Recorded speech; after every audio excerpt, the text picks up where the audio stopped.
Hello, my dear students, my well-wishers, my viewers, and my dear friends. This is your own Dr. Ranjan Sinha. I welcome you all in my channel, RKS Academic Zone. So, my dear students of Standard 11th, आज आप लोगों को मैं जो English का जो chapter था, जो हम लोग पढ़ रहे थे, the rules of the road, और जहां तक हम लोग पढ़ चुके थे उसके आगे का हिस्सा आज हम लोग पढ़ेंगे. The rules of the road, यानी वहां पर राइटर क्या बता रहे हैं कि जो रास्ते में चलने का भी एक नियम होता है. यानी हमारा जीवन जो है, ठीक है, हम स्वाधीन हैं, मगर हम वहीं तक स्वाधीन है जहां तक दूसरे की स्वाधीनता बर्बाद नहीं हो. यानी मुझे, हमें, आपको, हम सबको इतना कटल करना है अपने स्वाधीनता से जिससे हम सबकी सार्वभौमिक आजादी, हम सबकी आजादी बनी रहे. ठीक है, तो वहां हम लोग देख चुके, एक आधा हिस्सा हम कहानी के पढ़ चुके हैं और आगे चलते हैं. जो वहां अगला अध्याय हम लोग देखेंगे कि वहां आगे की स्टोरी किस तरह से बढ़ता है. चलिए मेरे साथ क्लासरूम में बैठते हैं और फिर हम लोग वहां से शुरू करते हैं आमने सामने बैठकर बुक्स के द्वारा. ठीक है, चलिए. Hello everyone, welcome to my classroom. देखिए, जितने भी स्टैंडर्ड 11 के स्टूडेंट्स हैं, आपको मैं बता दूं, हमारा आज का जो प्रोज है वो है the rules of the road. जो स्टोरी हम लोग पढ़ रहे थे, written by AG Gardiner. AG Gardiner यानी अल्फ्रेड जॉर्ज गार्डिनर. और हम लोग देखें शुरू में कि आप देख रहे थे कि एक ओल्ड लेडी किस तरीके से रास्ते से चलना शुरू कर दी. वो बीच रास्ते से चल रही थी और इस तरीके से चल रही थी जैसे वो कहीं भी चल सकती है, किसी तरीके से चल सकती है. अगर उसे कोई टोकता तो उनका कहना यही था कि भाई ये, इसमें हम आजाद हैं चलने के लिए, हम स्वाधीन हैं, हम कहीं भी चले. तो ये एक सोच की बात है कि अगर कोई इंसान बीच सड़क से चले तो गाड़ी वाला, मोटर कार, कैब ड्राइवर वो कहां चले, वो क्या पेवमेंट में चले. तो यहां पर कभी कभी हम लोग को ऐसा भी देखने को मिलता है, राइटर ये कह रहे हैं कि अगर हम बहुत भीड़ भाड़ जगह में हम लोग चलते हैं और कभी हमारे सामने ट्रैफिक पुलिस हो या इंस्पेक्टर हो, कोई भी हमें हाथ से रोक देता है, हमें रोकता है थोड़ी देर के लिए, तो इसका मतलब ये नहीं होता है कि वो हमारे अंदर आके हमारे काम में कोई बाधा पहुंचा रहा है. वो इसलिए किया जा रहा है क्योंकि सार्वभौमिक जीवन जो है वो अस्त व्यस्त नहीं हो और ट्रैफिक जो है, रास्ते का जो नियम है वो सही तरीके से बना रहे. ठीक है, तो यहां हम लोगों ने देखा इस तरीके से. अब आगे चलते हैं, यानी आगे जहां से हम लोग चलेंगे वो है स्टैंजा 4. यानी 3 तक हम लोग पढ़ चुके थे. 4 में हम लोग देखते हैं क्या है. चलिए मेरे साथ आगे बढ़ते हैं.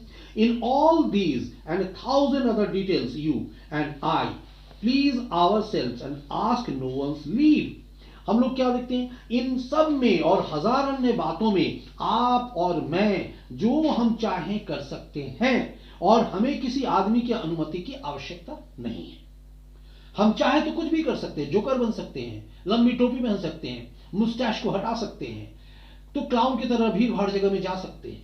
लेकिन इससे क्या होगा, इससे कुछ नहीं होगा. हम आजाद हैं कुछ करने के लिए. लोग हम पर हंस सकते हैं क्योंकि वो भी आजाद हैं हम पर हंसने के लिए, है ना. तो यहां पर यही राइटर कह रहे हैं, we have a whole kingdom.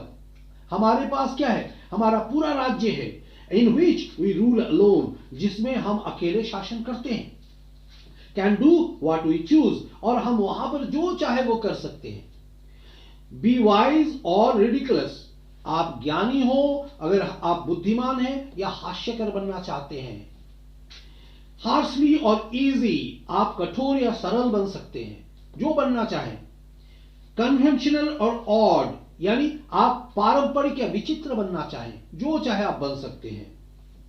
But directly we step out of the kingdom, our personal liberty of action is restricted by others people's liberty.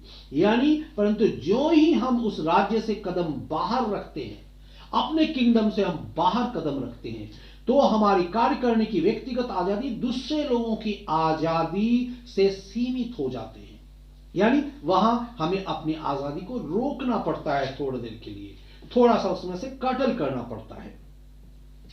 ठीक है. If I went on to the top of hell valley to do if I could please myself, but if I do it out in the streets, the neighbors will remind me that my liberty to blow the trombone must interfere with their liberty. Oh sorry, एक second, एक line छूट गया है. Restricted by others, I might like to practice on the trombone. यहाँ I might like to practice on the trombone. हो सकता है हम trombone मतलब क्या हो, एक इंस्ट्रूमेंट जिसको कहा जाए, वाद्य. तो हम I might like, मैं हो सकता है practice on the trombone from midnight till 3 in the morning, यानी मध्य रात्रि से हम प्राय 3 बजे तक उसे बजा सकते हैं। उसको तुरही, जिसको बोले तुरही होता है वाद्य, वो बजा सकते हैं सुबह तक, भोर तक। हाँ, अगर चाहे तो उसका अभ्यास कर सकते हैं। If I went on to the top of Hell Valley to do it, I could please myself. But if I do it out in the streets, the neighbors will remind me that my liberty to blow the trombone must interfere with their liberty to sleep in quiet.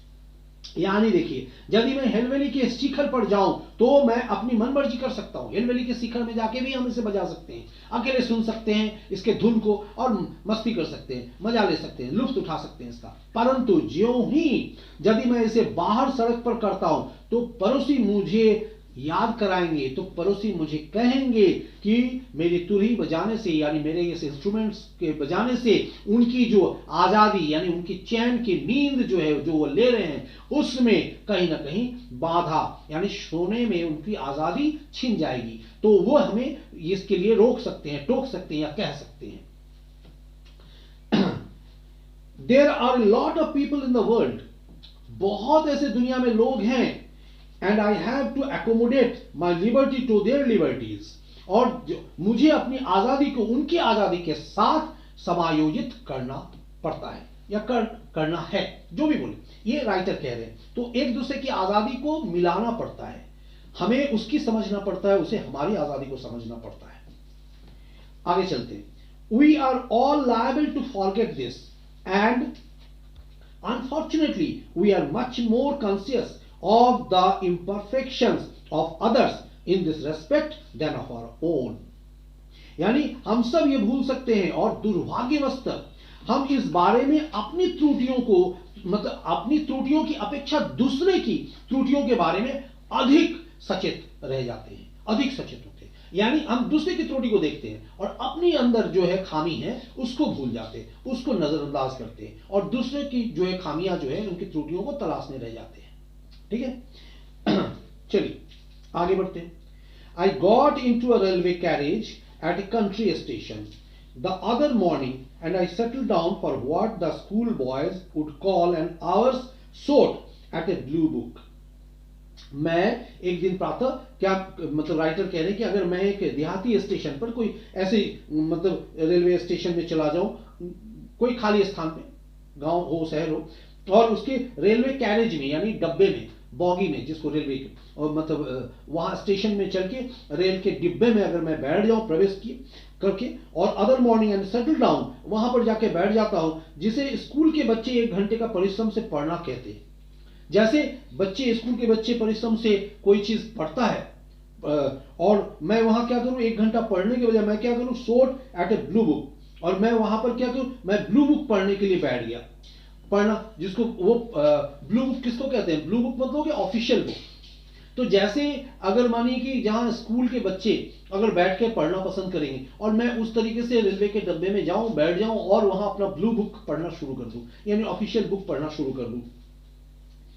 I was not reading for pleasure, तो मैं वहां पर खुशी के लिए, मतलब आनंद लेने के लिए मैं उसे नहीं पढ़ रहा होता, नहीं पढ़ूंगा। द ट्रूथ इज दैट, सच क्या है, सच तो यह है, I never do read blue books for pleasure, कि मैं कभी ब्लू बुक अपने खुशी के लिए नहीं पढ़ता हूं। राइटर कह रहे हैं कि ऐसा नहीं होता है कि मैं ब्लू बुक को, ऑफिशियल किताब को मैं खुशी के लिए आराम से रेलवे के डब्बे में बैठ के पढ़ूं। उसको पढ़ने के लिए तो ऑफिस है, जहां मैं काम करता हूं उस जगह पर।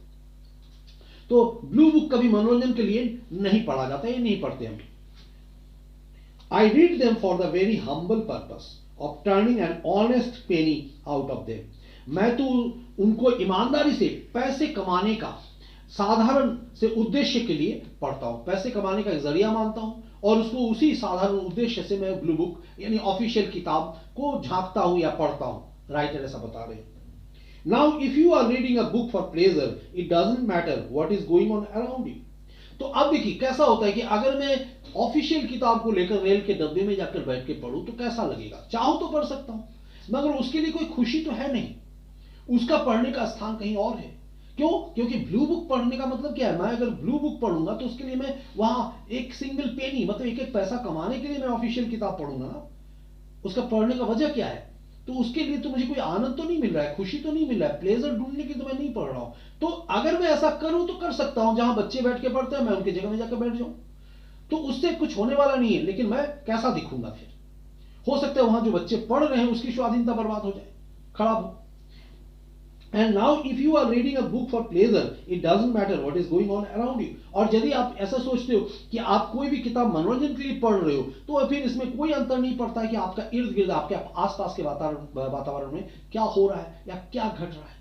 ठीक है, तो ये राइटर यहां बताने का प्रयत्न की कि ये जो चीजें चल रही है आसपास, इर्द गिर्द जो चीजें हो रही है, वो नेचुरल है। जब हम अपनी स्वाधीनता को तोड़कर, यानी जब हम लिंक से हटकर, यानी जो चीज करना है और उस लाइन को छोड़कर हम वो बेवजह करते हैं, तो हम कुछ क्लाउन की तरह भद्दे नजर आते हैं या गलत नजर आते हैं।